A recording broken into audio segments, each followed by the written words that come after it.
Hi friends, welcome back to my YouTube channel. ಎಲ್ಲರೂ ಹೇಗಿದ್ದೀರಾ? ನಾನು ಬೆಳಗ್ಗೆಯಿಂದನೇ ವ್ಲಾಗ್ ಸ್ಟಾರ್ಟ್ ಮಾಡಿದ್ದೀನಿ. ಫ್ರೈಡೇ ಆಗಿರೋದ್ರಿಂದ ಬೆಳಗ್ಗೆ ಬೇಗ ಎದ್ದು ಮನೆಯನ್ನೆಲ್ಲ ಕ್ಲೀನ್ ಮಾಡಿ ರಂಗೋಲಿನ ಬಿಡಿಸಿ ಪೂಜೆನ ಸ್ಟಾರ್ಟ್ ಮಾಡಿಕೊಂಡೆ. ನಾನು ಬೆಂಗಳೂರಲ್ಲಿದ್ದರೆ ಅಮ್ಮ ಬೇಗ ಎದ್ದು ಮನೆ ಕ್ಲೀನ್ ಮಾಡಿ ಪೂಜೆನೆಲ್ಲ ಮಾಡ್ತಾರೆ. ಅದಾದಮೇಲೆ ಅಡುಗೆ ಕೆಲಸನೂ ನೋಡ್ಕೋತಾರೆ. ಬಟ್ ನಾನು ಮನೇಲಿದ್ದಾಗ ನಾನೇ ಪೂಜೆ ರೆಸ್ಪಾನ್ಸಿಬಿಲಿಟಿನೆಲ್ಲ ತೊಗೋತೀನಿ. ಸೊ ಅವ್ರಿಗೂ ಸ್ವಲ್ಪ ಹೆಲ್ಪ್ ಆಗುತ್ತೆ ಅಂತ ನಮ್ಮ ಮನೇಲಿ ದೇವ್ರ ಮನೆ ಸಪ್ರೇಟಾಗಿಲ್ಲ. ಕಿಚನಲ್ಲೇ ಸ್ವಲ್ಪ ಜಾಗನ ಮಾಡಿಕೊಂಡು ದೇವ್ರುಗಳನ್ನೆಲ್ಲ ಜೋಡಿಸ್ಕೊಂಡು ಇಟ್ಕೊಂಡಿದ್ದೀವಿ. ಬಾಡಿಗೆ ಮನೆ ಅಲ್ವಾ, ಹೇಗಿರುತ್ತೆ ಹಾಗೆ ಅಡ್ಜಸ್ಟ್ ಮಾಡ್ಕೊಂಡು ಹೋಗ್ಬೇಕಲ್ವ, ಹಾಗಾಗಿ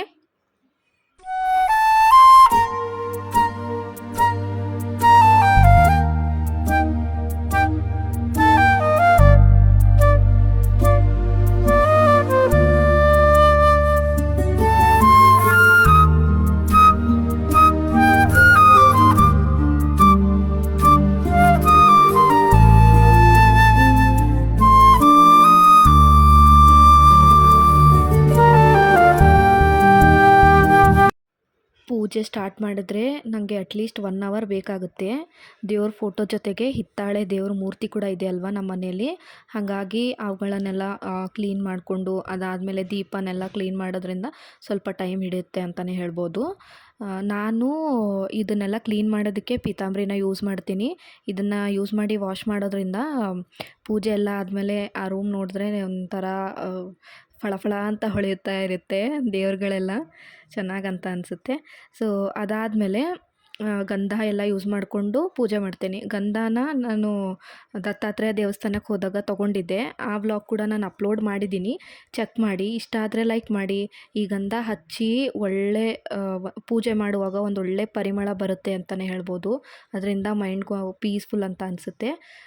ಇದನ್ನೆಲ್ಲ ಆದಮೇಲೆ ದೀಪನ ರೆಡಿ ಮಾಡ್ಕೋತೀನಿ ನಾನು 2 ದೀಪಗಳನ್ನು ಇಟ್ಕೊಂಡಿದ್ದೀನಿ. ಈ ದೀಪಗಳನ್ನು ಶರಣಬಸವೇಶ್ವರ ದೇವಸ್ಥಾನದಲ್ಲಿ ತೊಗೊಂಡಿರೋವಂಥದ್ದು. ತುಂಬಾ ವರ್ಷ ಆಯಿತು, ಚೆನ್ನಾಗಿದೆ. ಸೊ ಈ ದೀಪಗಳನ್ನು ಫಸ್ಟು ಹಚ್ಚೋಗಿನ ಮುಂಚೆ ಸ್ವಲ್ಪ ಎಣ್ಣೆನ 2 ದೀಪಗಳಿಗೆ ಹಾಕಿಬಿಟ್ಟು ಅದಾದಮೇಲೆ 2 ಬತ್ತಿನ 1 ದೀಪಕ್ಕೆ ಹಾಕ್ತೀನಿ. ಹಾಗಾಗಿ ಟೋಟಲ್ 4 ಬತ್ತಿನ ಮಾಡಿಕೊಂಡು 2 ದೀಪಗಳಿಗೆ ಹಾಕಿ ಅದಾದಮೇಲೆ ಇನ್ನೂ ಸ್ವಲ್ಪ ಎಣ್ಣೆ ಹಾಕಿಬಿಡ್ತೀನಿ. ಆಮೇಲೆ ದೀಪ ಹಚ್ಚಿ ಹೂನೆಲ್ಲ ಇಟ್ಟು ಪ್ರಸಾದ ಇಟ್ಟು ಊದುಬತ್ತಿ ಹಚ್ತೀನಿ. ಲಾಸ್ಟಲ್ಲಿ ಕರ್ಪೂರ ಆರತಿ ಮಾಡಿದರೆ ಪೂಜೆ ಮುಗ್ದೋಗ್ಬಿಡುತ್ತೆ. ಇವತ್ತು ಹೂ ಸ್ವಲ್ಪ ಲೇಟಾಗಿ ಬಂತು, ಅದಕ್ಕೆ ಲಾಸ್ಟಲ್ಲಿ ಇಟ್ಬಿಟ್ಟೆ. ಪೂಜೆ ಎಲ್ಲ ಆದಮೇಲೆ ನಮ್ಮ ದೇವ್ರ ಮನೆ ಹೀಗೆ ಕಾಣಿಸುತ್ತೆ. ಹೇಗಿದೆ ಅಂತ ಕಾಮೆಂಟ್ ಮಾಡಿ. ನಿಮಗೂ ಇಷ್ಟ ಆಯಿತಾ?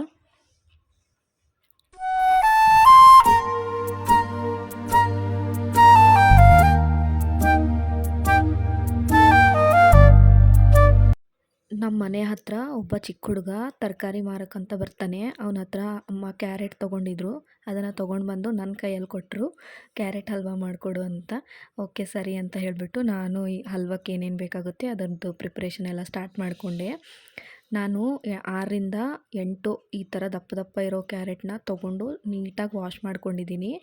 ತೊಳೆದಾದ್ಮೇಲೆ ಅದನ್ನು ಚೆನ್ನಾಗಿ ತುರ್ಕೊಂಡು ಇಟ್ಕೋಬೇಕು. ಈ ಕ್ಯಾರೆಟ್ ಬಂದು 4 ಬೌಲ್ ಆಗುತ್ತೆ. ಅದಕ್ಕೆ 1 ಬೌಲ್ ಸಕ್ಕರೆ, ಅದಾದಮೇಲೆ 4ರಿಂದ 5 ಗೋಡಂಬಿ, 2ರಿಂದ 3 ಏಲಕ್ಕಿ ಮತ್ತು ಒಣ ದ್ರಾಕ್ಷಿನ ಯೂಸ್ ಮಾಡ್ಕೊತಾ ಇದ್ದೀನಿ. ಇದು ಮಿಲ್ಕ್ ಮೇಡು ಇದ್ದರೆ ಯೂಸ್ ಮಾಡ್ಕೊಳ್ಳಿ, ಇಲ್ಲದಿದ್ದರೆ ಅದು ಆಪ್ಷನಲ್ಲು. ಅದಾದಮೇಲೆ ತುಪ್ಪ 2ರಿಂದ 3 ಟೇಬಲ್ ಸ್ಪೂನ್ ಬೇಕಾಗುತ್ತೆ. 1 ಬೌಲ್ ಹಾಲು. ಇವಾಗ ಗ್ಯಾಸ್ ಮೇಲೆ ಒಂದು ಬಾಣಲಿನ ಇಟ್ಕೊಂಡು ಅದಕ್ಕೆ ತುರಿದಿರೋಂಥ ಕ್ಯಾರೆಟ್ನ ಹಾಕ್ಕೊಂಡು ಹುರ್ಕೋಬೇಕು. ತುಪ್ಪನೆಲ್ಲ ಫಸ್ಟಿಗೆ ಯೂಸ್ ಮಾಡೋಕ್ಕೆ ಹೋಗಬಾರ್ದು, ಯಾಕಂದರೆ ಕ್ಯಾರೆಟಲ್ಲಿ ನೀರಿನ ಅಂಶ ಇರುತ್ತಲ್ವ. ಫಸ್ಟು ಆ ನೀರಿನ ಅಂಶ ಎಲ್ಲ ಹೋಗಿ ಹಸಿ ವಾಸನೆ ಹೋಗೋವರೆಗೂ ಚೆನ್ನಾಗಿ ಹುರ್ಕೋಬೇಕು. ನೋಡಿ ಇವಾಗ ಹುರ್ಕೋತಾ ಇದ್ದೀನಿ ನಾನು. ಒಂದು 5ರಿಂದ 6 ನಿಮಿಷ ಆದಮೇಲೆ ಇದು ಚೆನ್ನಾಗಿ ಹುರಿದಿರುತ್ತೆ. ಆ ಸ್ಟೇಜಲ್ಲಿ ನಾವೇನು ತುಪ್ಪ ತೊಗೊಂಡಿರ್ತೀವಲ್ವ ಅದನ್ನು ಹಾಕಿ ಚೆನ್ನಾಗಿ ಹುರ್ಕೋಬೇಕು. ತುಪ್ಪ ಹಾಕಿದ್ಮೇಲೂ ಅಷ್ಟೇ ಒಂದೊಳ್ಳೆ ಪರಿಮಳ ಬರುತ್ತೆ, ಅಲ್ಲಿವರೆಗೂ ಹುರ್ಕೋಬೇಕು. ಅದಾದಮೇಲೆ ನಾವು ಹಾಲು ತೊಗೊಂಡಿರ್ತೀವಲ್ವ ಆ ಹಾಲನ್ನ ಇದಕ್ಕೆ ಹಾಕಿ ಕುದಿಸ್ಕೋಬೇಕು.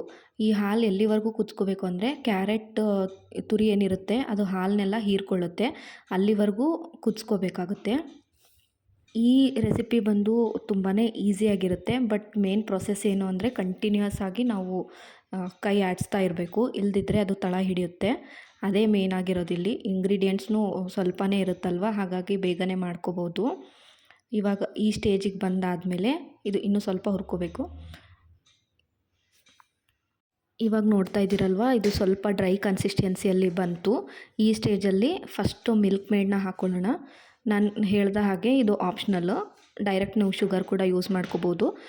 ಅದಾದಮೇಲೆ ನಾನು ಸಕ್ಕರೆ ಹಾಕ್ಕೋತಾ ಇದ್ದೀನಿ. ಇವಾಗ ಸಕ್ಕರೆ ಹಾಕಿದ್ಮೇಲೆ ಇದನ್ನು ಚೆನ್ನಾಗಿ ಮಿಕ್ಸ್ ಮಾಡ್ಕೋಬೇಕು. ಸಕ್ಕರೆ ಹಾಕಿದ್ಮೇಲೂ ಅಷ್ಟೇ, ಇದು ಸ್ವಲ್ಪ ನೀರು ಬಿಟ್ಕೊಳ್ತಾ ಇರುತ್ತೆ. ಆ ನೀರೆಲ್ಲ ಇಂಗೋವರೆಗೂ ಹಾಗೆ ಮಿಕ್ಸ್ ಮಾಡ್ತಾ ಇರಬೇಕು.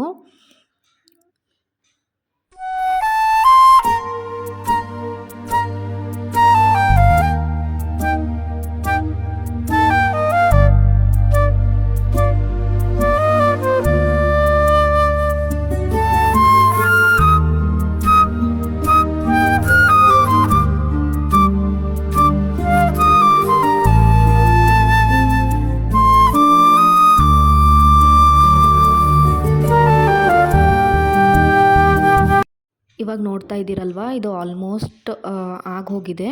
ಇನ್ನೂ ಒಂದು 2 ನಿಮಿಷ ಆದರೆ ಈ ಥರ ಕನ್ಸಿಸ್ಟೆನ್ಸಿ ಬರುತ್ತೆ. ಈ ಕನ್ಸಿಸ್ಟೆನ್ಸಿಯಲ್ಲಿ ನಾವು ತೊಗೊಂಡಿರ್ತೀವಲ್ವ ಗೋಡಂಬಿ, ಏಲಕ್ಕಿ ಮತ್ತು ಒಣ ದ್ರಾಕ್ಷಿನ ಹಾಕಿ ಚೆನ್ನಾಗಿ ಮಿಕ್ಸ್ ಮಾಡ್ಕೊಂಡ್ಬಿಟ್ಟು ಒಂದು 5ರಿಂದ 10 ನಿಮಿಷ ಲೋ ಫ್ಲೇಮಲ್ಲಿ ಬಿಸಿ ಮಾಡ್ಕೋಬೇಕು. ಅದಾದಮೇಲೆ ಕ್ಯಾರೆಟ್ ಹಲ್ವ ರೆಡಿನೇ ಆಗೋಗ್ಬಿಡುತ್ತೆ. 30 ನಿಮಿಷ ಆದಮೇಲೆ ಇದನ್ನು ತಣ್ಣಗಾಗೋದಕ್ಕೆ ಬಿಡಬೇಕು. ಆಮೇಲೆ ಸರ್ವ್ ಮಾಡ್ಕೋಬೋದು. ಇದು ತಿನ್ನೋದಕ್ಕೆ ರೆಡಿಯಾಗಿರುತ್ತೆ. ನಮ್ಮ ಮನೇಲಂತೂ ಮಾಡಿದ ತಕ್ಷಣವೇ ಖಾಲಿ ಆಗೋಯಿತು, ಅಷ್ಟು ಟೇಸ್ಟಿಯಾಗಿತ್ತು ಈ ರೆಸಿಪಿ. ನೀವು ಇದನ್ನು ಮನೆಯಲ್ಲಿ ಟ್ರೈ ಮಾಡಿ ಹೇಗಿತ್ತು ಅಂತ ನನಗೂ ಕಾಮೆಂಟ್ ಮಾಡಿ ತಿಳಿಸಿ. ಇದೆಲ್ಲ ಆದಮೇಲೆ ಸ್ವಲ್ಪ ಪಾತ್ರೆ ಎಲ್ಲ ಇತ್ತು, ಅದನ್ನು ಕ್ಲೀನ್ ಮಾಡ್ಕೋತಾ ಇದ್ದೀನಿ. ಅಮ್ಮನಿಗೆ ಸ್ವಲ್ಪ ಹೆಲ್ಪ್ ಆಗುತ್ತೆ ಅಂತ. ನಮ್ಮ ಮನೆಗೆ ದೊಡ್ಡಮ್ಮ, ದೊಡ್ಡಪ್ಪ ಮತ್ತು ನಮ್ಮ ತಂಗಿ ಬಂದಿದ್ದರು. ಎಲ್ಲರೂ ಸೇರಿ ಮಾತಾಡಿಕೊಂಡು ಊಟ ಮಾಡಿಕೊಂಡು ಕಾಲ ಕಳೆದ್ವಿ. ಈ ವ್ಲಾಗ್ನ ಇಲ್ಲಿಗೆ ಎಂಡ್ ಮಾಡ್ತಾ ಇದ್ದೀನಿ ಫ್ರೆಂಡ್ಸ್. ಈ ವಿಡಿಯೋ ಇಷ್ಟ ಆದರೆ ಲೈಕ್ ಮಾಡಿ, ನನ್ನ ಚಾನಲ್ನ ಸಬ್ಸ್ಕ್ರೈಬ್ ಮಾಡಿ. Thanks for watching.